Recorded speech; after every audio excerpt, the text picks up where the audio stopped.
Assalamualaikum warahmatullahi wabarakatuh. Perkenalkan, nama saya Tika Rizky Saputri, NIM 2024 1010-2070, Program Studi Teknologi Informasi, kelas Data Mining A. Di sini saya akan menjelaskan tugas modul 2 praktikum mengenai eksplorasi data dengan Matplotlib. Jadi langsung saja untuk soal yang pertama, jelaskan makna dataset, jelaskan pula makna data training dan data testing.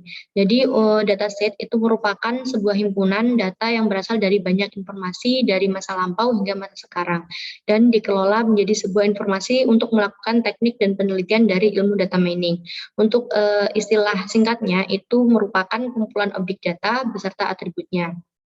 Kemudian untuk data testing, itu biasanya dikenal dengan istilah testing set wajib dijalankan setelah validasi.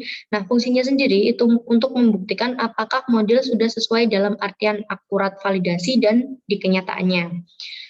Untuk data yang digunakan itu biasanya merupakan data real yang tidak digunakan pada training. Kemudian untuk data training itu merupakan sampel data yang digunakan untuk menyesuaikan model. Nah, data yang digunakan itu biasanya untuk melatih bobot dan bias dalam kasus jaringan neural. Kemudian selanjutnya, untuk soal selanjutnya, jelaskan proses penyusunan dataset. Jadi proses penyusunan dataset ini sebenarnya terjadi di dalam proses preposition.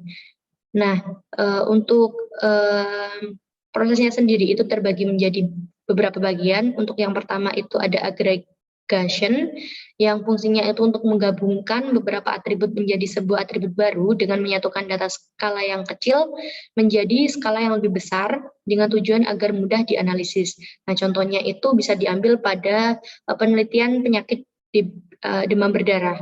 Yang biasanya pada penyakit demam berdarah itu kan suhu itu dicatat setiap 2 jam sekali, namun bisa diagregasikan menjadi suhu harian. Kemudian untuk proses selanjutnya, proses sampling, yang fungsinya itu untuk mengambil sebagian data yang mewakili seluruh populasi dengan catatan jangan terlalu banyak dan jangan terlalu sedikit. Karena jika terlalu banyak itu akan menghabiskan banyak biaya, namun jika terlalu sedikit itu akan berpengaruh pada akurasinya. Jadi cukup diambil idealnya saja. Kemudian untuk macam-macam samplingnya itu terbagi menjadi 4 bagian. Untuk yang pertama ada simple random sampling, yang kedua ada sampling without replacement, yang ketiga ada sampling with replacement, yang ketiga ada stratified sampling. Untuk kemudian untuk proses selanjutnya ada dimensionality reduction, di mana fungsinya itu untuk melakukan pemilihan dan pengurangan atribut yang akan dipakai. Nah, dengan catatan jumlah yang dipakai itu jangan terlalu sedikit dan jangan terlalu banyak karena akan mempengaruhi prediksinya. Contoh yang biasa digunakan itu menggunakan cara algoritma PCA dan algoritma isomap. Kemudian untuk proses selanjutnya ada fitur subset selection, di mana fungsinya itu sebagai cara lain untuk mereduksi data dengan mencari redundant dan irrelevannya. Nah, contohnya itu ada brute force approach, ada embedded approach, ada filter approach, ada wrapper approach. Jadi diterapkan sesuai kasus dan data yang ditemui. Kemudian untuk proses selanjutnya ada fitur creation, yang fungsinya itu untuk membuat atribut baru yang penting untuk dianalisa datanya. Nah, contohnya itu berupa jumlah atribut jumlah penduduk yang bisa diturunkan menjadi pertumbuhan penduduk. Kemudian untuk proses selanjutnya ada discretization dan binarization, di mana discretization itu merupakan transformasi data dari tipe continue ke discrete, sedangkan binarization itu transformasi data dari tipe continue discrete menjadi tipe biner. Kemudian untuk proses selanjutnya ada atribut transformation, di mana fungsi ini untuk memetakan seluruh rangkaian nilai dari atribut tertentu ke satuan set nilai pengganti baru. Nah, gunanya itu untuk nilai tersebut itu dapat diidentifikasikan menjadi satu nilai baru. Caranya itu dengan simple function, standardization, dan normalization. Nah, gambar ini terdapat pada gambar ini itu ada gambar yang dilingkari. Ini merupakan proses reprocessing, di mana di sini itu penyusunan dataset itu terjadi. Kemudian untuk tahap pemrosesannya itu biasanya disesuaikan dengan kenyataan, siap pakai, dan kualitas datanya. Dan juga bisa disesuaikan dan biasanya juga dilihat dalam pembuatannya melalui reprocessing data. Kemudian untuk soal selanjutnya, yang ketiga, jelaskan makna atribut data iris. Jelaskan pula makna kelas data iris. Nah, jadi untuk makna atribut data iris itu terbagi menjadi 4. Yang pertama ada sepaleng, yang artinya itu merupakan panjang kelopak bunga pada bunga iris. Yang kedua ada sepal width, yang artinya itu lebar kelopak bunga pada bunga iris. Selanjutnya ada petaleng, yang artinya panjang butir bunga pada bunga iris, dan yang terakhir ada petal width yang artinya lebar bunga pada bunga iris.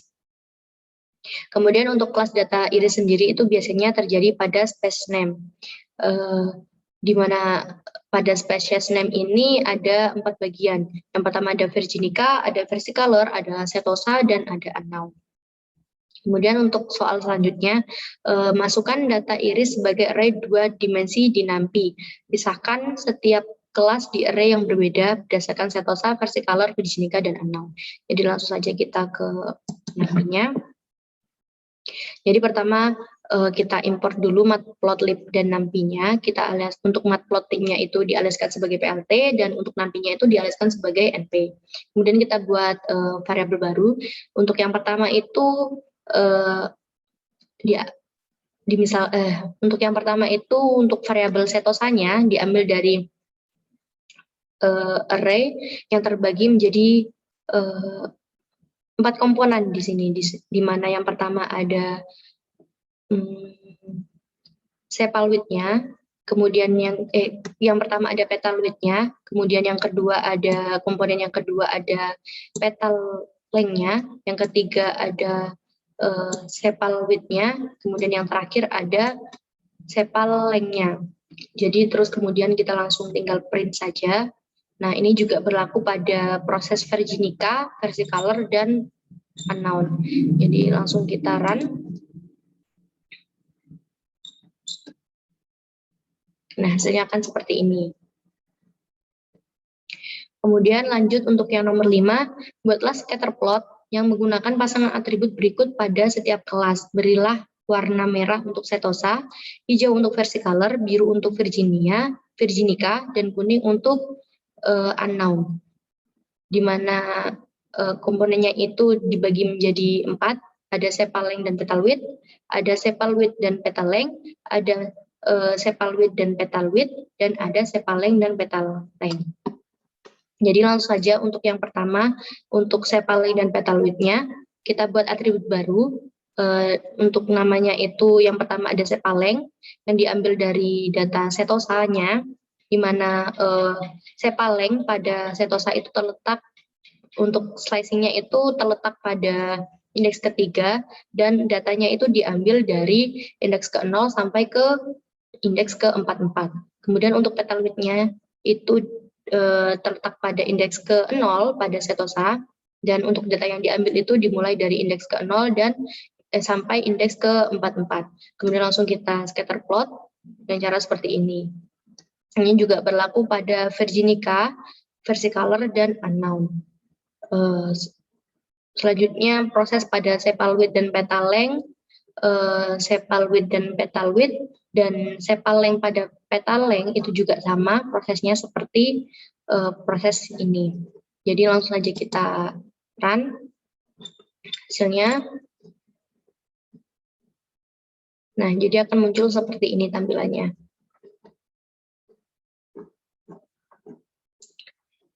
Kemudian untuk soal yang selanjutnya, jelaskan bagaimana karakter pengelompokan setiap kelas pada scatter plot. Jadi dilihat dari pendefinisian scatter plot itu, jika semakin berdekatan plot gambarnya, maka pendefinisian itu akan semakin jelek. Namun ketika jenis kelasnya sama, maka akan cenderung bergerombol. Jadi jika dilihat dari sini ya. Nah, di sini untuk yang sepal length dan petal width-nya itu, untuk setosanya, jarak setosanya ini kan terlihat berjauhan dari virginica dan versicolor-nya. Jadi untuk setosa ini akan mudah untuk diidentifikasikan. Berbeda dengan virginica dan versicolor yang cenderung bergerombol, sehingga lebih sulit untuk diidentifikasikan. Kemudian untuk yang unknown ini kan tersebar menjadi 3 bagian, di mana ada yang di setosa, ada yang di versicolor, ada yang di virginica. Jadi pengidentifikasinya itu juga dibagi menjadi 3 bagian sesuai dengan tempatnya. Ini juga berlaku pada sepal width dan petal length, sepal width dan petal width, sepal length dan petal length, dan sepal length dan petal length. Kemudian untuk soal selanjutnya, perhatikan data yang berjenis unknown. Jelaskan bagaimana cara meramal jenis data unknown. Jadi, cara meramal jenis data unknown ini dapat dilihat dari visualisasi scatter plot ini. Di mana coba dilihat dari sepal length dan petal width ya. Di mana di sini kan untuk data atribut unknown ini itu tersebar menjadi 3 bagian. Jadi untuk pengidentifikasiannya itu juga akan tersebar menjadi 3 bagian. Ada yang di setosa, ada yang di virginica, dan ada yang di versicolor.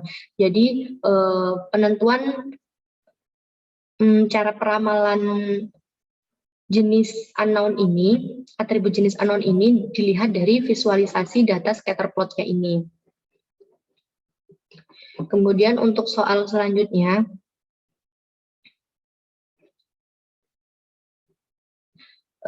buatlah paralel koordinat plot dari data yang berkelas setosa, versicolor, dan virginica. Berikan warna merah untuk setosa, hijau untuk versicolor, biru untuk virginica.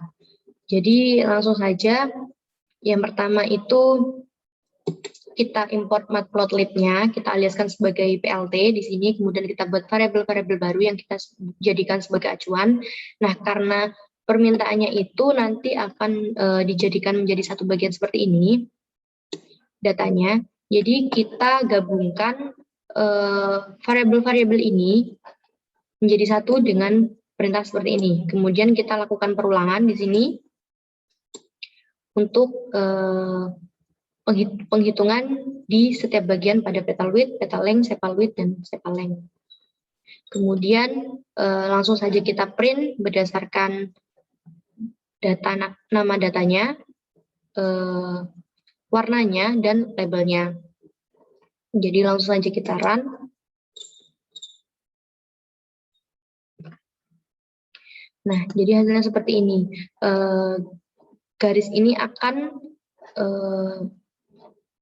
bersatu dalam satu grafik ini karena perintah yang ini tadi. Mungkin cukup sekian apa yang bisa saya jelaskan, kurang lebihnya saya mohon maaf. Wassalamualaikum warahmatullahi wabarakatuh.